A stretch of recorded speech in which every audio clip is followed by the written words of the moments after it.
Hello, how lovely to see you. My name is Charlotte. Pleased to meet you. Do you like stories? I'm here to tell you one. It isn't made up or from a book. It is a true story about something that happened to me and the people I know. It happened back in my time, in the year 1918. Our country is still at war, and I'm helping take care of the men who are fighting. Telling you the story was my friend Veronica's idea. She keeps a scrapbook full of her old photographs and drawings. She says in years to come, people like you will want to know our stories, and we mustn't let them be forgotten. Do you like my uniform? Can you guess what my job is? That's right, I'm a nurse, a special kind of nurse. Perhaps you recognise this badge, the badge of the Order of St John. I have been volunteering for the St John Ambulance Brigade, and I am a VAD nurse. Have you heard about VADs? Do you know what it means? It stands for V, voluntary, not paid. A, aid, help. D, detachment. We can go anywhere we are needed. VADs. Years ago, even before my time, even before this war, people were so afraid that if there was to be a great war, there wouldn't be enough doctors and nurses to help. So VADs were formed. There was a time when I hadn't even heard of war. I didn't know what soldiers did. I didn't know anything about it. But then I heard the stories in the newspapers, armies marching, war declared. I saw the posters, a man pointing, "Your country needs you." Boys queued up to sign up to fight. They thought it would be an awfully big adventure to go overseas and be a brave soldier. I saw the boys going off to fight. My little brother Freddie and my cousins Henry and Harold and some of the boys I used to dance with. Everyone knew someone who had signed up. They pulled on their boots, stood proud in their uniforms. They marched to the sound of cheering crowds. And all the while they were singing. And I can hear them still. We watched them go. We waited and waited, and they did not return home. And Christmas came and went. Not much news could get through about what was happening. We grew afraid and worried. We girls wanted to do something too, to play our part, to go and help, and not just sit at home and wait. But what could we do? In my time, women couldn't take up guns and fight. Then I heard about the St John Ambulance Brigade and how they needed nurses. This was my chance. I would help. I had my training first to get my certificate in first aid. To think, I was once afraid of a drop of blood. Not anymore. I learned basic things, how to bandage and put on simple dressings, and a little about cooking and cleaning too. At first, I liked meeting the other girls best, making friends.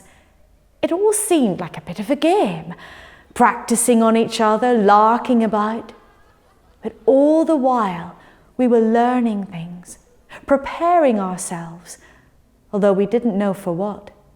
Not then. I completed my first few months as a VAD nurse in this country. Then I heard VAD nurses were needed to go overseas, as there were not enough professional nurses in all the soldiers' hospitals. I was so excited. This was a chance to see the world, to learn new skills, make new friends, a chance to travel, a sense of an adventure about to begin. We would follow our boys into battle, freedom. But it wasn't like that. Not at all. At first, we were so excited. We had to make our way here to London, to the St John headquarters at St John's Gate, if we wanted to sign up to go overseas. It was March 1917, spring. I could see a vase of yellow flowers in a windowsill. We skipped along under the arch, our feet rattling on the cobbles, heading towards the famous gate, knowing we were all in it together. An army of, not fighters, but helpers. I made my way up these stairs and signed here at this very desk. Looking at it now, I seem to see the ink splodges and scratchy names. This is where I met Veronica. She was just in front of me. When we signed up, we were given a letter by the head of the VAD movement, Catherine Furs. I heard this voice reading it out. That was Veronica. The letter said, "Give generously and wholeheartedly, remembering you are giving because your country needs your help." Then she saluted and giggled, and I knew then we would be best friends. Well, it all happened so quickly. Before I knew it, we were on a boat, waving goodbye to England, to the white cliffs of Dover, and hello to France. We were packed onto a train, and Veronica, who was sitting next to me, said, "Are we off to Paris?"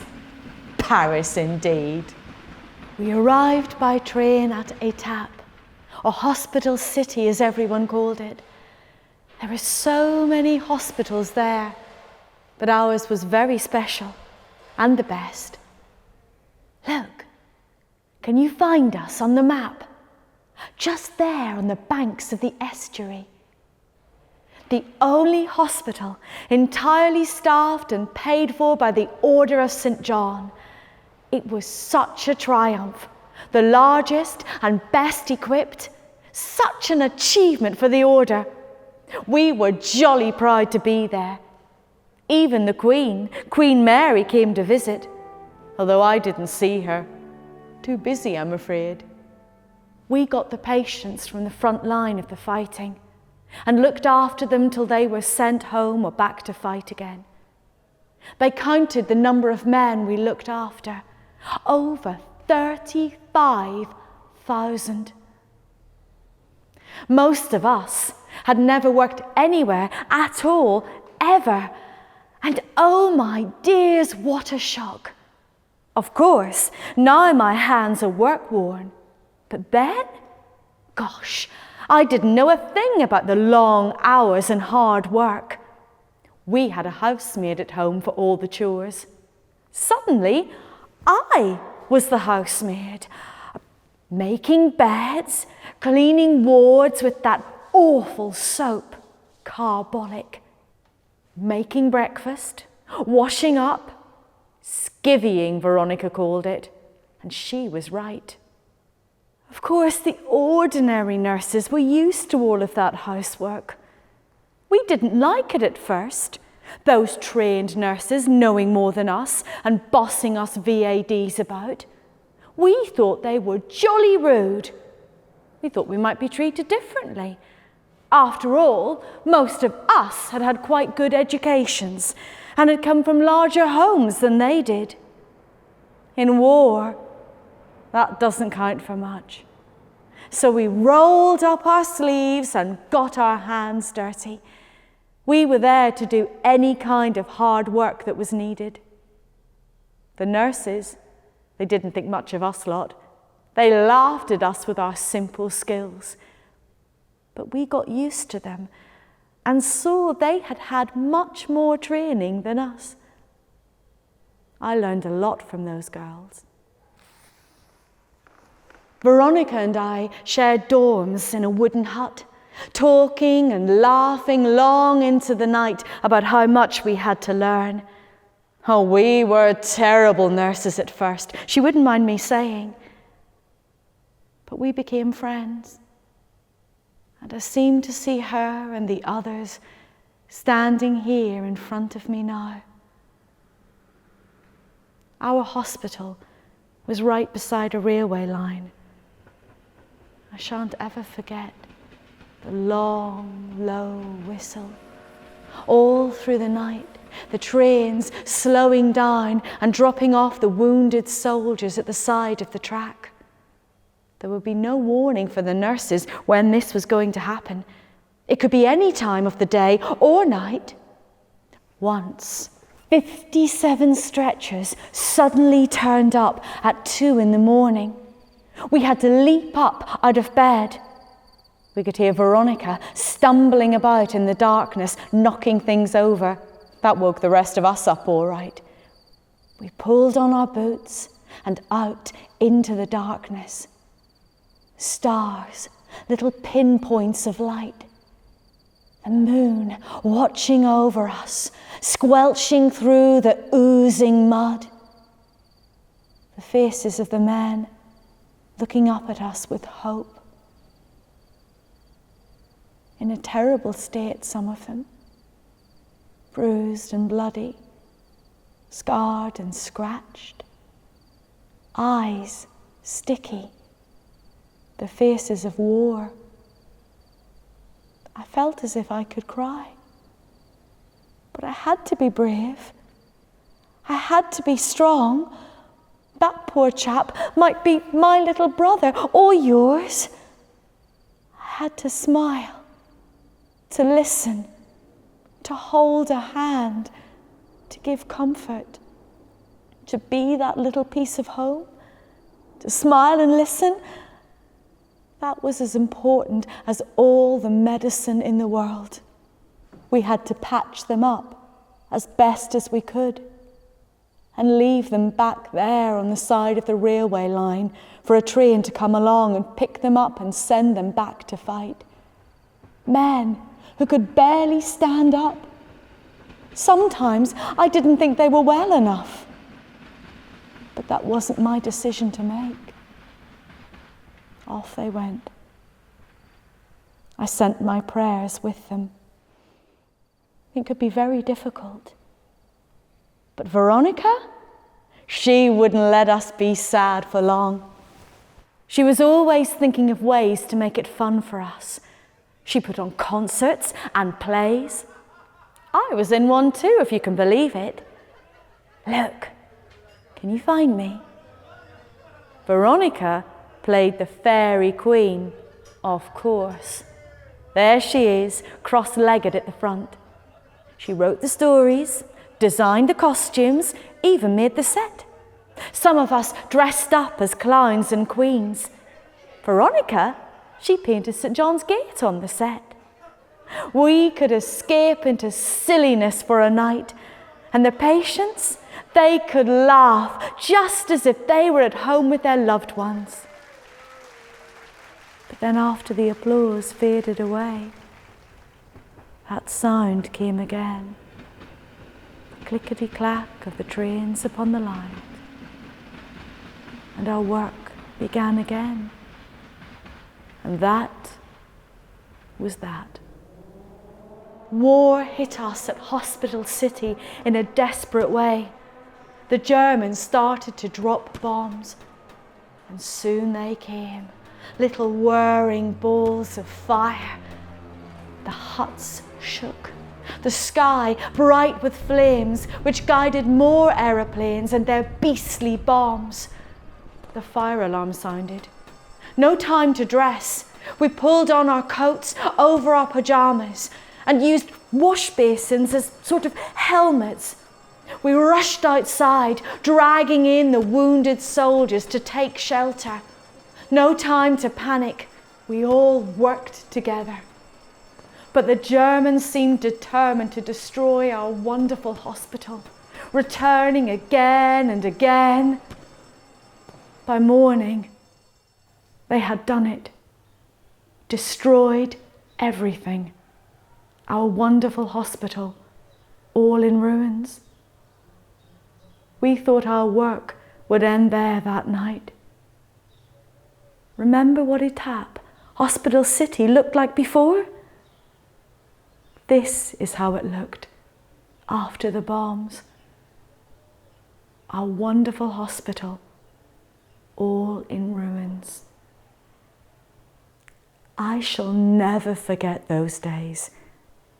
We feared that was it, that we would have to give up. Did we give up? Would you? Look, you see this 8-pointed cross? Perhaps you are wearing one right now, and you know what it means. It means we help. We will never give up. We didn't then, and we never will. You know what our motto is and how important it is. The motto of the Order, in the service of humankind, wherever it is, whoever it is.